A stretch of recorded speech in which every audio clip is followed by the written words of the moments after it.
একটা সময় তো বিটিভিও ছিল, বিটিভির জন্য মানুষের অন্যরকম একটা আবেদন ছিল।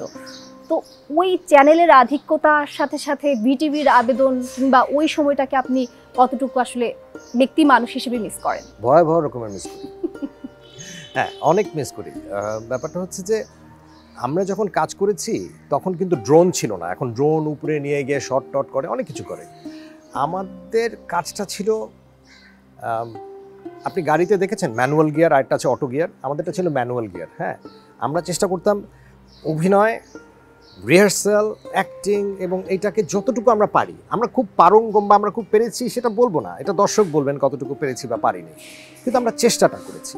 হ্যাঁ, সো ওই সময়ের ব্যাপারটা কী ছিল, চেষ্টা ছিল। আমার আগে আমার বাবার সময়, বিটিভির সময় আমি চাইল্ড আর্টিস্ট হিসেবে দেখেছি, তখন রিহার্সাল হতো 2-3 দিন রিহার্সাল করতেন। এরপরে রিহার্সাল ছাড়া কিন্তু কেউ কোনো নাটক করতেন না, রিহার্সাল হতো, এরপরে গিয়ে রেকর্ডিং হতো। তো সবার ঐকান্তিক প্রচেষ্টাটা ছিল। এত টেকনোলজি, জি, টেকনোলজিক্যালি এত ডেভেলপ ছিল না, অনেক মডার্ন ক্যামেরা আসে নাই, অনেক ইকুইপমেন্ট সেগুলো আসে নাই। আজকাল শুটিংয়ে গেলে সেটে অনেক মডার্ন জিনিস দেখি, যেটা আমাদের সময় ছিল না, উইচ ইজ গুড।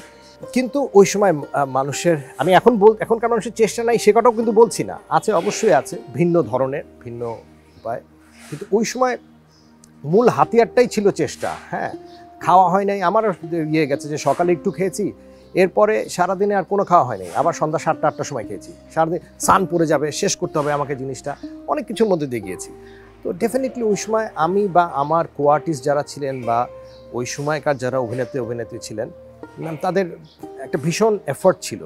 আমি এখনকার অভিনেত্রী বা কাজকে কোনো মতোই ছোট করছি না, নিশ্চয়ই আছে, ওনাদের তো না থাকলে এত ভালো ভালো প্রোডাকশন কি করে আসে, ডেফিনেটলি আছে, হয়তো আমাদের চাইতে অনেক বেশি আছে। হ্যাঁ, আমি আমার জন্মেরও আগে যখন আমার বাবা অভিনয় করতেন, তখন ওনাদের কাছে শুনেছি যে প্রথমে আপনার একটা রিহার্সাল হতো, এরপরে কস্টিউম রিহার্সাল হতো, ড্রেস পরে রিহার্সাল হতো, তারপরে, কারণ বিটিভি বা আমি যদি বলি পিটিভি, প্রথমে তো ছিল পাকিস্তান টেলিভিশন, ওই সময়টায় নাটক ছিল লাইভ, ওখানে কিন্তু কোনো রেকর্ডিংয়ের অপশন ছিল না।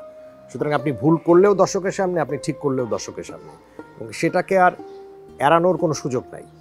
সুতরাং খুব রিহার্সাল করে খুব পারফেক্ট হয়ে আপনাকে দেখাচ্ছে, একবারে পুরো বাংলাদেশের মানুষ আপনাকে দেখছে। তো তখন কিন্তু ওই চিন্তাকে মাথায় রেখে আসলে সবাই খুব বেশি প্র্যাকটিস করত, খুব স্বাভাবিক, ও ছাড়া তো কোনো উপায় নেই। আপনি একটা লাইভে যাচ্ছেন, পুরো বাংলাদেশ বা পুরো পাকিস্তানের মানুষ দেখছে আপনাকে, তো তখন তার পিছিয়ে হটার কোনো উপায় নেই আপনার। সো প্র্যাকটিস, এই কারণে আমি দেখেছি যে ওই সময়কার মানুষ, ফর এক্সাম্পল আমি যখন জোয়ার ভাটাতে ফেরদৌসী মজুমদার সাথে অভিনয় করি, আমি দেখলাম যে উনি যখন একটা ক্যারেক্টারে অভিনয় করেন, যখন সংলাপ বলেন, ছোটোখাটো অনেক বিজনেস করেন উনি, এটা ওটা, যেটা কিন্তু আপনার স্ক্রিপ্টে নাই, ওনার বাইরে অনেক কিছু করেন। এটা আমি শিখলাম ওখানকার ওই সময়কার মানুষগুলোর ভীষণ ঐকান্তিক প্রচেষ্টা, কারণ তারা লাইভ করে এসছেন। আমাকে ধরেন এক সময় আমার শুটিং করছি আমি 2000 সালের দিকে, হঠাৎ করে ফরিদি ভাই আসলেন, আমি অন্য একজনের শুটিং করছিলাম, তো আমি ওনাকে দেখছি যে মনিটরে বসছেন, আমি এর আগে ওনার সাথে সামনাসামনি দেখা হয়নি। তো যাই হোক, আমি দেখে একটু নার্ভাস হয়ে গেছি। দেখার পর আমাকে শটটা শেষ হওয়ার পর বললেন, বাবা খুব ভালো করেছো, এই আরও জিনিসগুলো করলে পারতে, একটা জিনিস মনে রাখবে, স্ক্রিপ্টটা হচ্ছে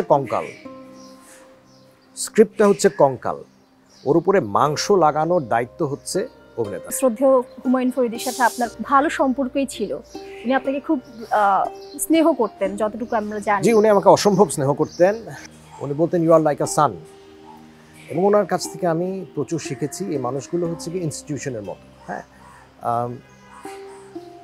উনি একটা জিনিস বলতে, দেখো কাউকে কপি করো না, হ্যাঁ, তুমি তোমার মতো। কপি করে কি আদৌ কিছু হয়? আমি জানি না, বলতে চাই you learn the things, you learn the basic things, you do this, you do that, you do a lot of experiment, তারপর আপনি জিনিসগুলো শিখবেন, ভুল হবে, ঠিক হবে, তারপর আপনি কাজগুলো করবেন। সো এখন মিস করি, আমার মনে আছে, শেয়ার করি আপনাদের সাথে, দর্শকের সাথে শেয়ার করি। আমি একবার একটা ফরিদি ভাইয়ের সাথে অনেকদিন ধরে কাজ করছি, হঠাৎ পুবাইলে অন্য একজনের নাটকে একদিন আমাদের শুটিং ছিল, তো আমরা দুজনে পারফর্মার ছিলাম। তো ওই দিন কাজ করে ফেরার পর রাত্রি 11টা সাড়ে 11টার দিকে আমার ফোনে একটা টেক্সট আসলো। টেক্সটে এরকম, I see you are developing as an actor, and I'm very happy to see it. Keep going on, son. I'm so happy to see it. তো ওই ফোনটা আমার নষ্ট হয়ে গেছে, না তো ওই ফোনটা আমি অনেকদিন এখনো রেখে দিয়েছি, যে ওই মেসেজটা ওটার মধ্যে ছিল আর কি। হ্যাঁ, তো এই অ্যাপ্রিসিয়েশনগুলো ইটস গ্রেট।